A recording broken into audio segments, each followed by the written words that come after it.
Hello everyone, कैसे हैं आप सभी। एक बार फिर से आप सभी का जियोग्राफी वाला जयपुर यूट्यूब चैनल पर हार्दिक स्वागत है।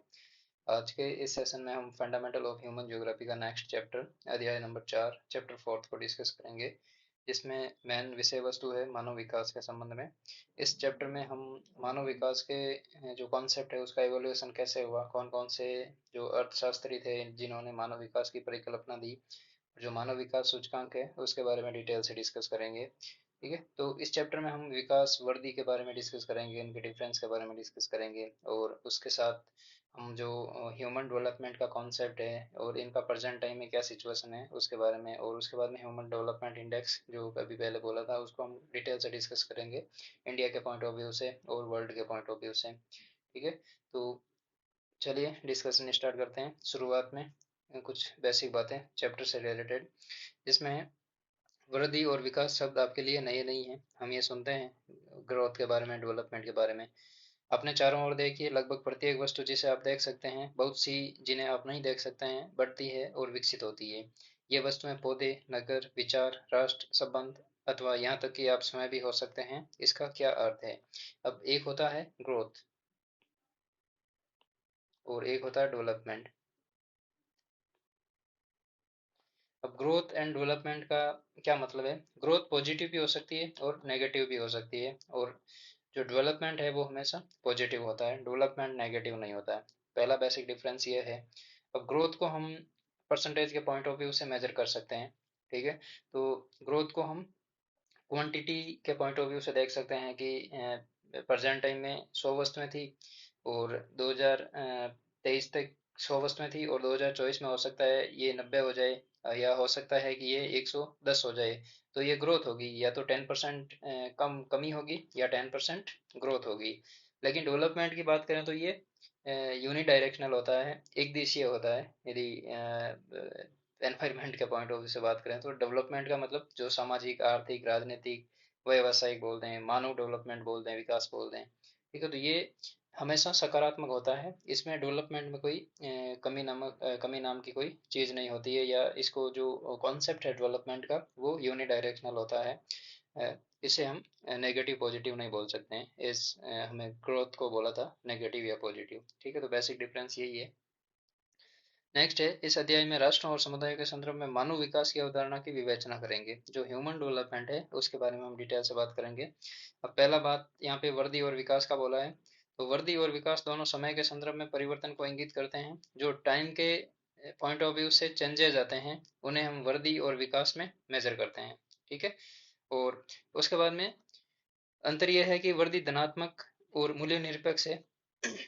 अंतर यह है कि वृद्धि जो ग्रोथ है वो मात्रात्मक और मूल्य निरपेक्ष है।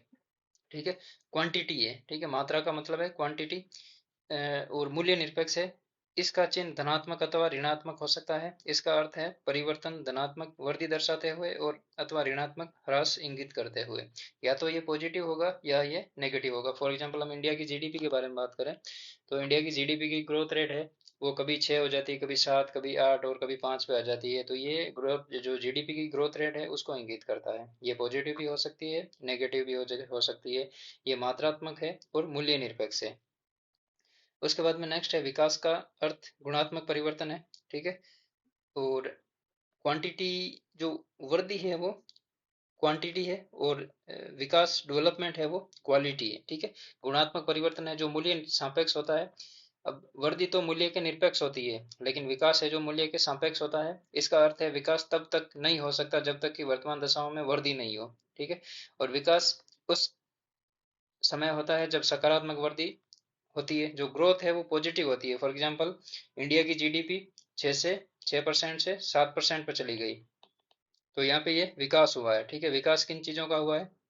जो प्राइमरी, सेकेंडरी और टर्सरी एक्टिविटीज थी इंडियन इकोनॉमी की, उनमें डेवलपमेंट हुआ है। उसी की वजह से तो जीडीपी में ग्रोथ रेट बढ़ी है, 1% की ग्रोथ रेट आई है। तो 1% ग्रोथ रेट का मतलब है इन तीनों सेक्टर में, जो प्राइमरी, सेकेंडरी और टर्सरी सेक्टर है, या ऐसे बोल दें ये तो सॉरी इकोनॉमिक एक्टिविटीज हो गई। जो जो प्राइमरी सेक्टर है जिसे हम प्राथमिक क्रियाएं बोलते हैं, और औद्योगिक चरण है दूसरा, और सर्विस सेक्टर है तीसरा। यदि इनमें ग्रोथ होगा तो ही तो जीडीपी में ग्रोथ होगा, 6 से 7 पे जाएगी परसेंटेज के पॉइंट ऑफ व्यू से।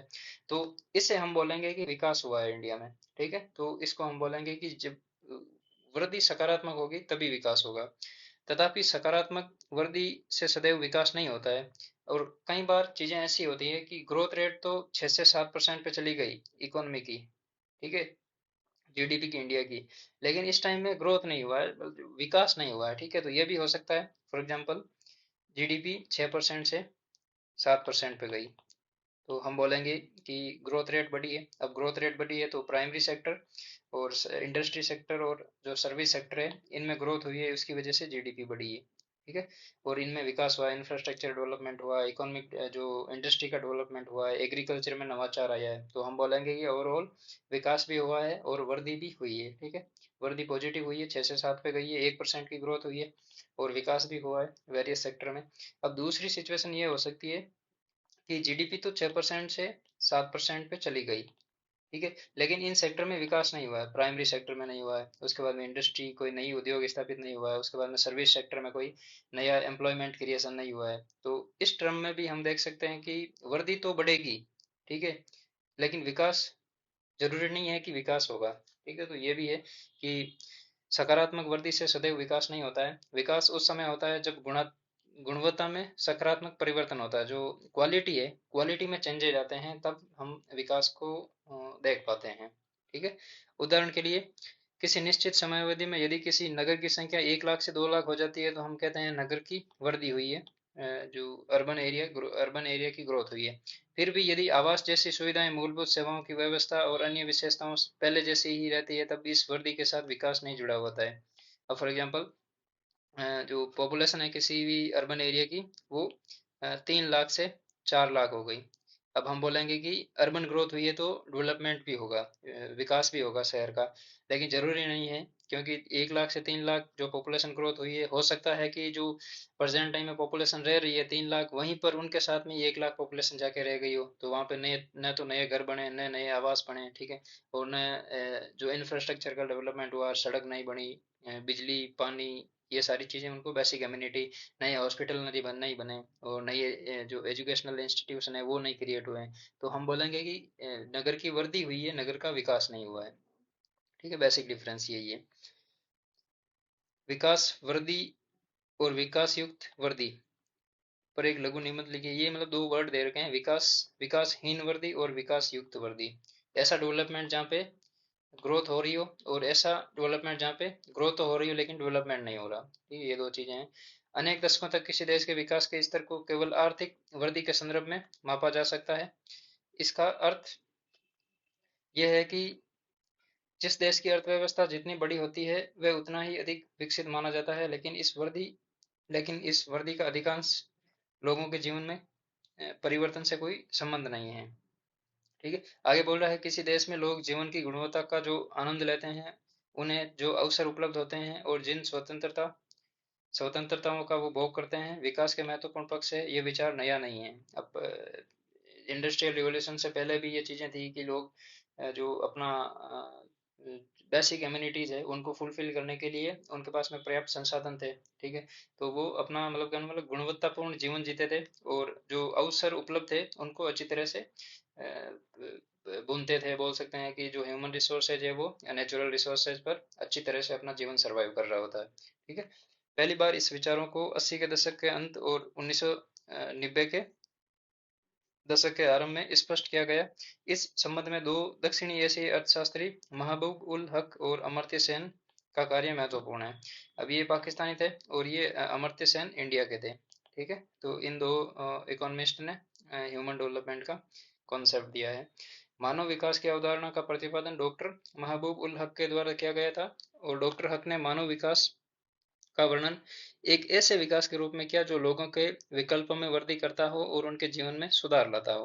अब फॉर एग्जांपल हम नियोलिथिक पीरियड की बात करें या इंडस्ट्रियल रिवॉल्यूशन के आसपास की बात करें, तो इंडस्ट्रियल रिवॉल्यूशन के आसपास क्या होता था कि लोगों के पास ह्यूमन रिसोर्सेज था, वो नेचुरल रिसोर्सेज के सापेक्ष में नेचुरल रिसोर्सेज तो था तो उतना ही, ठीक है, लेकिन ह्यूमन रिसोर्सेज के पास इतने ऑप्शन नहीं थे कि उनको अपने उपयोग के लिए कन्वर्ट कर सके। ठीक है, बाद में क्या हुआ, धीरे धीरे इंडस्ट्रियल रिवॉल्यूशन के बाद में आविष्कार हुए, नई नई टेक्नोलॉजी का इन्वेंट हुआ, और जो नेचुरल रिसोर्सेज था ह्यूमन के पास में, जो प्रकृति पृथ्वी के सतह के नीचे दबा हुआ, उनको बाद में उन्होंने यूटिलाइज करना शुरू किया अच्छे से, और अपनी जो बेसिक एमिनिटीज थी उनको ग्रोथ किया।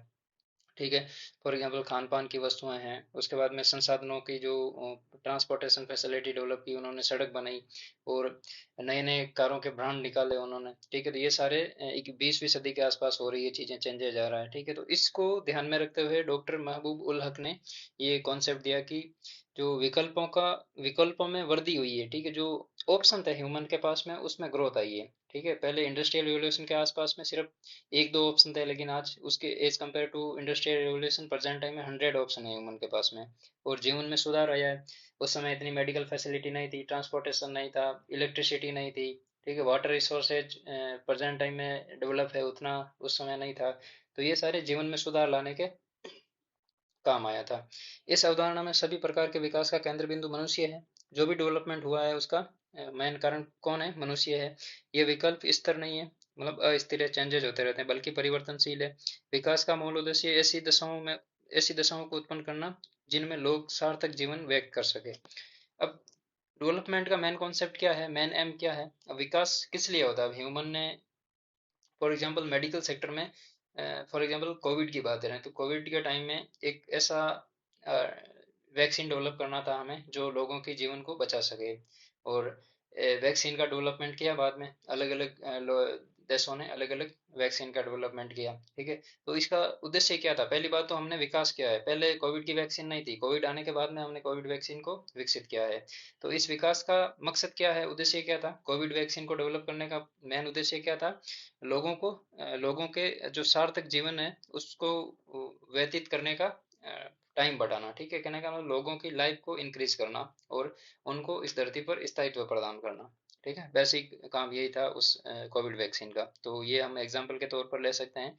उसके बाद में सार्थक जीवन केवल दीर्घ नहीं होता। ठीक है, सार्थक जीवन केवल दीर्घ नहीं होता, लंबा नहीं होता, कहने का मतलब इन टर्म ऑफ एज। ठीक है, जीवन का कोई उद्देश्य भी होना चाहिए। इसका अर्थ है कि लोग स्वस्थ हो, हेल्दी हो, अपने विवेक और बुद्धि का विकास कर सके, जो अपनी पर्सनालिटी है और अपना जो मेंटल स्ट्रेंथ है उसको डेवलप करे, आईक्यू ईक्यू विकास करे। वे समाज में प्रतिभागिता करें, जो सोशल वेरियस सोशल एक्टिविटीज होती हैं उनमें पार्टिसिपेट करे, और अपने उद्देश्य को पूरा करने में स्वतंत्र हो। कहने का मतलब वो जो भी थॉट हो किसी भी इंडिपेंडेंटली किसी भी व्यक्ति का, तो वो उसको पूरा करने के लिए स्वतंत्र हो, कोई सोशल प्रेशर नहीं हो, फैमिली का प्रेशर नहीं हो, कि कोई एक्सटर्नल थिंग उसको गाइड नहीं करे, या मतलब गाइड तो अच्छी बात है लेकिन उसको मॉनिटर नहीं करे, या बोल सकते हैं मॉनिटर वर्ड अच्छा है यहाँ पे।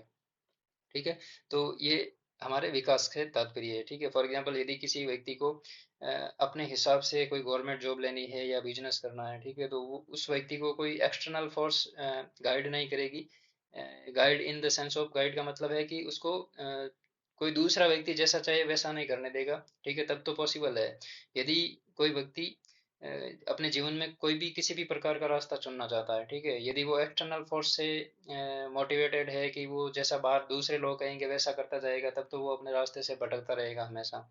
ठीक है, और यदि व्यक्ति स्वतंत्र रूप से खुद की विचार, खुद के विवेक और खुद के संसाधनों से व्यक्ति आगे आगे बढ़ने की कोशिश करेगा, तो वो हमेशा अपने जो मेन टारगेट है, अपना जो उसने बनने का सोचा है, वो बनेगा। ठीक है, तो ये है विकास के संबंध में। नेक्स्ट है दीर्घ और स्वस्थ जीवन जीना, ज्ञान प्राप्त कर पाना, तथा एक शिष्ट जीवन जीने के तात्पर्य संसाधनों का होना मानव विकास के सर्वाधिक महत्वपूर्ण पक्ष है। अभी ये हमारा जो अच्छी बुद्धि का विकसित कर लेंगे, अच्छे विचार व्यक्त कर लेंगे, बस जो विकसित कर लेंगे, उसके बाद में हम अच्छी शिक्षा पा लेंगे, तो ये सारे काम किस डिमांड की फुलफिल के बाद में होंगे? वो होंगे पर्याप्त संसाधन होने पर। ठीक है, उसके बाद अतः संसाधनों तक पहुंच, स्वास्थ्य एवं शिक्षा मानव विकास के केंद्र बिंदु है। हेल्थ और एजुकेशन है जो ह्यूमन डेवलपमेंट का सेंटर पॉइंट है।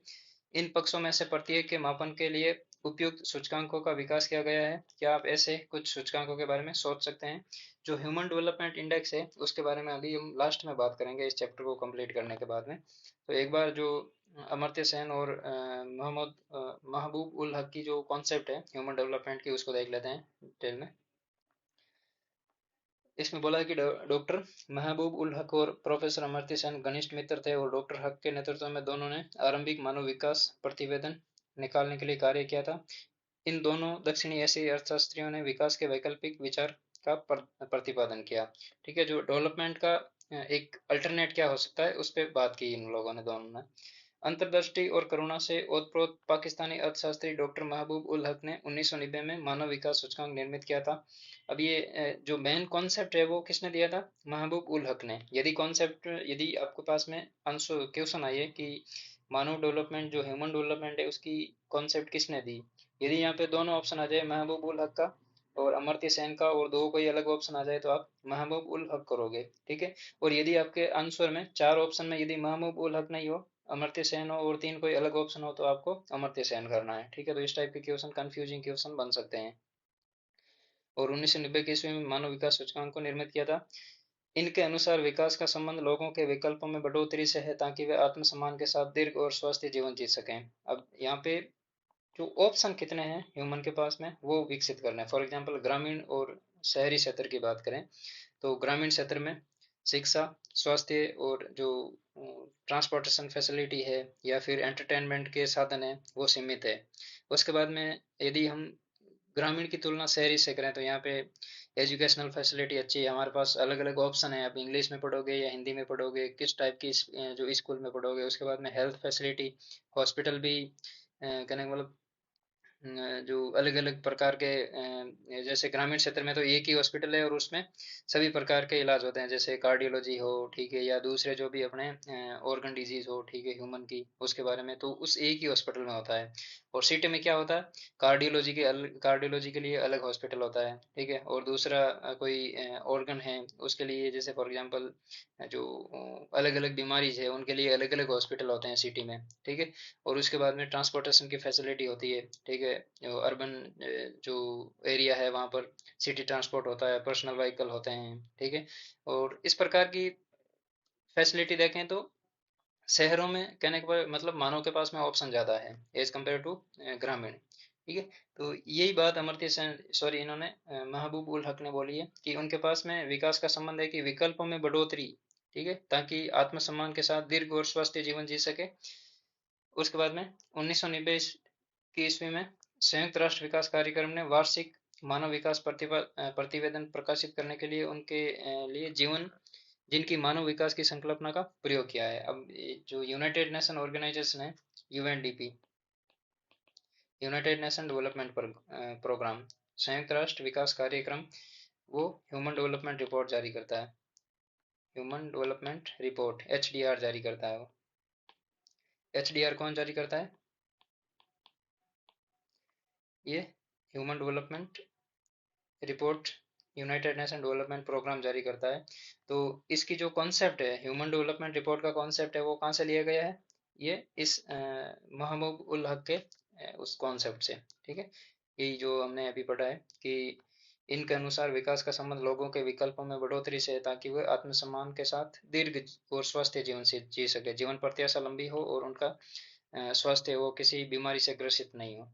ठीक है, ये कॉन्सेप्ट दिया था। उसके बाद में डॉक्टर हक के मस्तिष्क की लोच और एक दायरे के बाहर सोचने की उनकी योग्यता और उनके भाषणों में से एक भाषण से ये चित्रित किया जा सकता है जिसमें शो का उदाहरण देते हुए उन्होंने कहा कि आज जो वस्तुएं हैं उन्हें देखते हो और पूछते हो क्यों, मैं उन वस्तुओं का स्वप्न लेता हूँ जो कभी नहीं थी और पूछता हूँ ये क्यों नहीं है। ठीक है, वो अपने माइंड में कुछ ऐसी ऐसी चीजें सोचते थे ह्यूमन के संबंध में, जैसे प्रेजेंट टाइम में जो 1990 के पॉइंट ऑफ व्यू से और आज के लेवल की बात करें तो आज आर्टिफिशियल इंटेलिजेंस है। ठीक है, व्यक्ति एक जगह बैठे बैठे किसी भी नेचुरल लैंडस्केप का दृश्य ले सकता है, किसी भी मूवी का दृश्य ले सकता है। ठीक है, तो ये सारी चीजें उन्होंने कहीं ना कहीं उस समय सोच ली थी, उनकी सोच एडवांस थी। नोबेल पुरस्कार विजेता अमर्त्य सेन ने विकास का मुख्य स्रोत देश स्वतंत्रता में वृद्धि अथवा स्वतंत्रता में कमी, ठीक है, कहने का दूसरा व्यक्ति फोर्स नहीं करे किसी की भावनाओं पे, किसी के विचार पर के रूप में देखा है। रुचिकर बात यह है कि स्वतंत्रताओं में वर्दी भी विकास लाने वाला सर्वाधिक शक्तिशाली माध्यम है। अब महबूब उल हक ने एक बात बोली थी कि व्यक्ति के पास में ऑप्शन होने चाहिए, तभी हम उसको मानव विकास बोलेंगे। फॉर एग्जाम्पल, ए पर्सन है और बी पर्सन है। ए पर्सन के पास में ये इतने सारे विकल्प हैं और बी पर्सन के पास में ये 4 विकल्प हैं। ठीक है, ए पर्सन के पास कितने विकल्प है? 1 2 3 4 5 6 7 और 8 मान लेते हैं। ठीक है, ए पर्सन के पास में 8 विकल्प है, लेकिन उसके पास स्वतंत्रता नहीं है, फ्रीडम नहीं है। ठीक है, तो वो इन संसाधनों का जो इनके पास में विकल्प है उनका अच्छे से यूटिलाइज कर पाएगा? नहीं कर पाएगा, क्योंकि बी पर्सन के पास संसाधन तो सीमित है, लेकिन उसके पास फ्रीडम है। ठीक है, स्वतंत्रता है, वो चाहे जैसा चाहे वैसा कर सकता है। अब ए व्यक्ति है, इसके पास में 8 प्रकार के संसाधन है, लेकिन जो व्यक्ति ये सोच रहा है कि मैं जिंदगी में ऐसा काम करूंगा या ऐसी कोई फील्ड चुनूंगा, बिजनेस चुनूंगा, ठीक है, अब इसके पास में संसाधन होते हुए भी ये इनका चुनाव नहीं कर पा रहा है, उनका यूटिलाइज नहीं कर पा रहा है। लेकिन जो बी व्यक्ति है उसके पास में 4 प्रकार के संसाधन है, लेकिन ये बिजनेसमैन बनना चाहता है। यदि इसके पास में एक संसाधन या 2 संसाधन की कमी है तो भी वो क्रिएट कर लेगा। ठीक है, लेकिन इसके पास में फ्रीडम होगी। तो अमर्त्य सेन ने तो ये बोला था कि फ्रीडम होनी चाहिए, और प्रोफेसर मोहम्मद जो उल हक है, उन्होंने बोला था कि व्यक्ति के पास में ऑप्शन होने चाहिए, संसाधनों में जो विकल्प है उनके पास में जो चूज करने की क्षमता है वो ज्यादा होनी चाहिए। तो ये दोनों की अलग अलग अप्रोच थी। उनका कार्य स्वतंत्रता की वर्दी में सामाजिक और राजनीतिक संस्थाओं तथा प्रक्रियाओं की भूमिका का अन्वेषण करता है। अब इस जो स्वतंत्रता है, फ्रीडम है, उनमें सोशल, पॉलिटिकल जो इंस्टीट्यूशन है वो भी वर्क करते हैं, कहीं ना कहीं मोटिवेट करते हैं। इन शास्त्रियों का कार्य मील का पत्थर है, जो लोगों को विकास पर होने वाली किसी भी चर्चा के केंद्र केंद्र में लाने में सफल हुए। अब इनसे पहले कोई भी ह्यूमन डेवलपमेंट के बारे में इतनी डिटेल से बात नहीं की थी। ठीक है, तो ये अमर्त्य सेन और डॉक्टर हक है, उन्होंने ह्यूमन डेवलपमेंट का कॉन्सेप्ट दिया था। ठीक है, तो यहाँ पे ये सार्थक जीवन क्या है, यहाँ पे ये एक एग्जाम्पल दिया हुआ है। ठीक है, उसके बाद में नेक्स्ट है, प्राय लोग अपने आधारभूत विकल्पों को तय करने की क्षमता और स्वतंत्रता नहीं होती है। प्राय लोगों में अपने आधारभूत विकल्पों को तय करने की क्षमता और स्वतंत्रता नहीं होती है। कहने का मतलब कैपेबिलिटी और फ्रीडम नहीं होती है कि व्यक्ति क्या करेगा खुद में। ये ज्ञान प्राप्त करने की अक्षमता, उनकी भौतिक निर्धनता, सामाजिक भेदभाव, संस्थाओं की अक्षमता और अन्य कारणों की वजह से हो सकता है। अब जरूरी नहीं है कि कोई व्यक्ति किसी भी समता या स्वतंत्रता को प्राप्त नहीं कर पाए। उसका मेन कारण ये भी तो हो सकता है ना कि कोई पॉलिटिकल या सोशल स्ट्रक्चर ऐसा ही बना दिया है कि उस व्यक्ति को अपने मन की नहीं करने दे। इससे दीर्घ एवं स्वस्थ जीवन जीने, शिक्षा प्राप्ति के योग्य होने और एक विशिष्ट जीवन जीने के संसाधनों को प्राप्त करने में बाधा आती है। तो ह्यूमन को कहने का मतलब सोशल या पॉलिटिकल स्ट्रक्चर ही ऐसा हो जो इनको अच्छी शिक्षा पाने से रोक सके, स्वास्थ्य संबंधित सुविधाएं पाने से रोक सके। ठीक है, एक विशिष्ट जीवन जीने के लिए जो संसाधन चाहिए उनको प्राप्त करने में बाधा आए। तो हो सकता है कि एक्सटर्नल जो पॉलिटिकल और सोशल इंस्टीट्यूशन है वो भी व्यक्ति को रिस्ट्रिक्ट करे। नेक्स्ट है, लोगों के विकल्पों में वृद्धि करने के लिए स्वास्थ्य, शिक्षा और संसाधनों तक पहुंच में उनकी क्षमताओं का निर्माण करना महत्वपूर्ण है। यदि इन क्षेत्रों में लोगों की क्षमता नहीं होती है तो विकल्प भी सीमित होते हैं। अब यदि व्यक्ति के पास में स्वस्थ शरीर नहीं है, अच्छी शिक्षा नहीं है और संसाधनों तक पहुंच नहीं है, ठीक है, व्यक्ति को या तो नॉलेज नहीं है। नॉलेज क्यों नहीं है? क्योंकि व्यक्ति के पास में शिक्षा की कमी है, या फिर व्यक्ति के पास में शिक्षा तो है लेकिन वो संसाधनों तक नहीं पहुंच पा रहा है पॉलिटिकल और सोशल स्ट्रक्चर की वजह से। तो ये जरूरी है कि लोग, किसी भी व्यक्ति के पास में स्वास्थ्य, शिक्षा और संसाधन होना बहुत जरूरी है प्रेजेंट टाइम में। उदाहरणतः एक अशिक्षित बच्चा डॉक्टर बनने का विकल्प नहीं चुन सकता, क्योंकि उसका विकल्प शिक्षा के अभाव में सीमित हो गया है। इसी प्रकार इसी प्रकार प्राय निर्धन लोग बीमारी के लिए चिकित्सा उपचार नहीं ले सकते हैं, क्योंकि संसाधनों के अभाव में उनका विकल्प सीमित हो जाता है। तो यही बात डॉक्टर हक ने बोली थी। ठीक है, उसके बाद में मानव विकास के 4 स्तंभ। अब ह्यूमन डेवलपमेंट के जो 4 कंपोनेंट है उनके बारे में बात कर रहे हैं कि जिस प्रकार किसी इमारत को स्तंभों का सहारा लेना होता है, उसी प्रकार मानव विकास का विचार भी समता, सतत पोषणीयता, उत्पादकता और सशक्तिकरण की संकल्पनाओं पर आश्रित है। समता यानी कैपेबिलिटी, सतत पोषणीय यानी सस्टेनेबल, जो डिमांड की फुलफिलनेस हो, और प्रोडक्टिविटी हो, और सशक्तिकरण का मतलब एम्पावरमेंट हो। ठीक है, ये संकल्पनाएं, ये 4 कॉन्सेप्ट है। स्वतंत्रता नहीं सॉरी समता, सतत पोषणीयता, उत्पादकता और सशक्तिकरण, ये 4 मानव विकास के स्तंभ है। आपको क्वेश्चन पूछ लेंगे तीन ऑप्शन तो इनमें से दे देंगे और एक कोई दूसरा दे देंगे, तो आपको ये चार जो स्तंभ है उनका पता होना चाहिए। समता का अर्थ है प्रत्येक व्यक्ति को उपलब्ध अवसरों के लिए समान पहुंच की व्यवस्था करना। अब जो इक्वलिटी है, ठीक है, यहाँ पे मैंने सही कैपेबिलिटी बोल दिया, ठीक है, ये समता का मतलब इक्वलिटी है, सॉरी, ठीक है। इक्वलिटी से आशय है कि प्रत्येक व्यक्ति को उपलब्ध अवसरों के लिए समान पहुंच की व्यवस्था करना।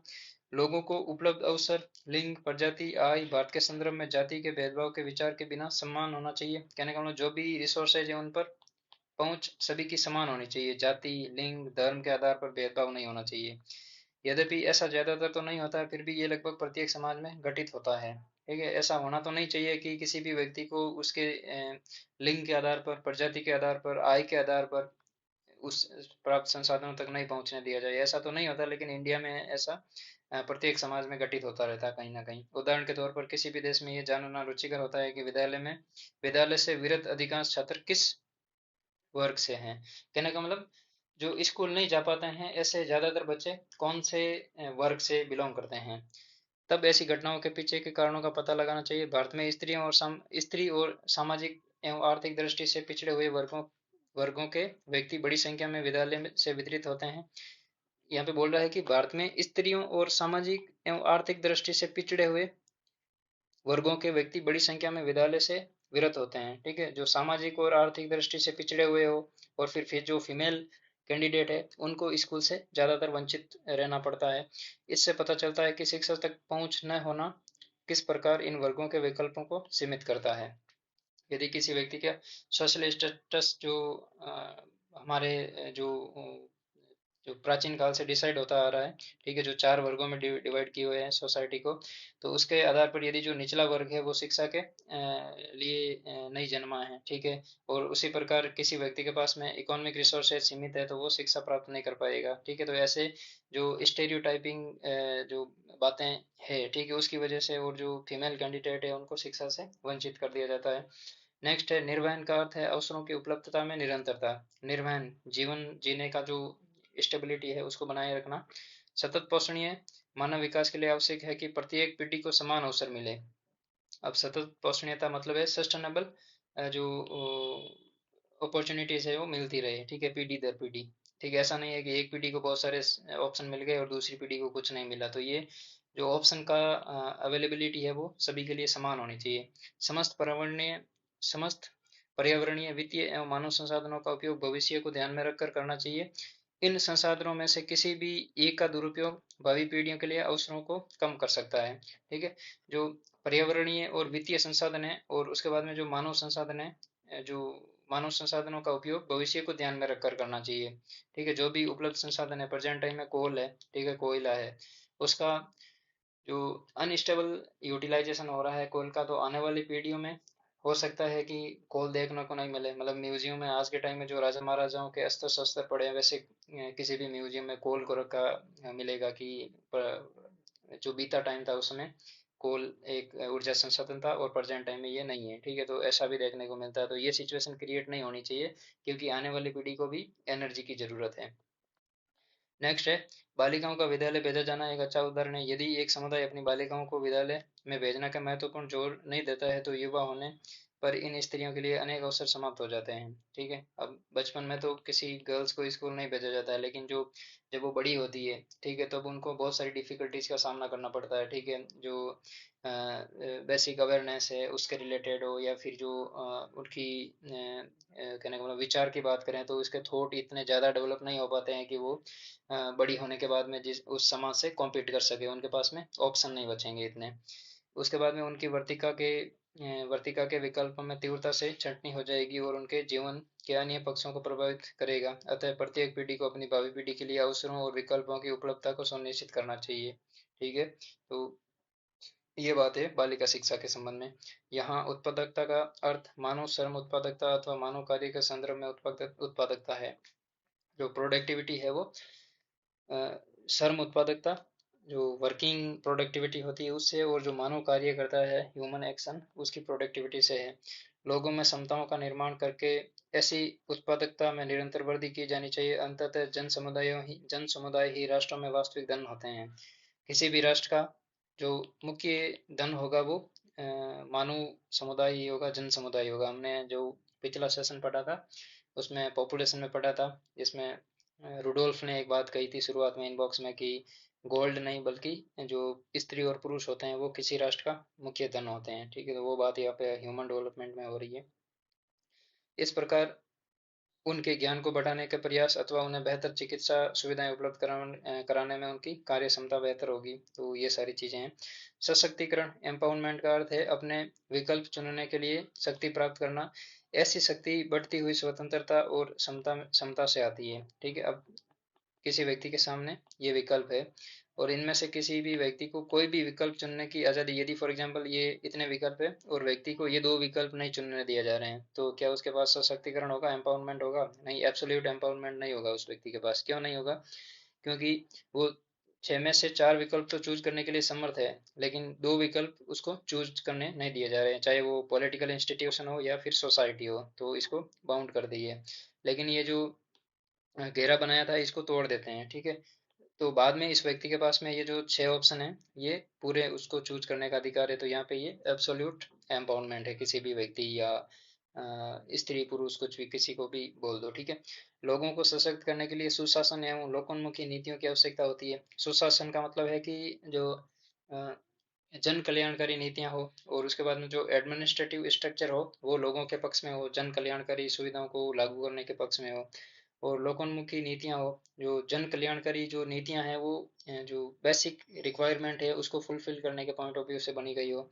सामाजिक एवं आर्थिक दृष्टि से सामाजिक एवं आर्थिक दृष्टि से पिछड़े हुए समूहों को सशक्तिकरण का विशेष महत्व है। ठीक है, तो उनको ये जरूरत है ज़्यादा। उसके बाद में नेक्स्ट है मानव विकास के उपागम।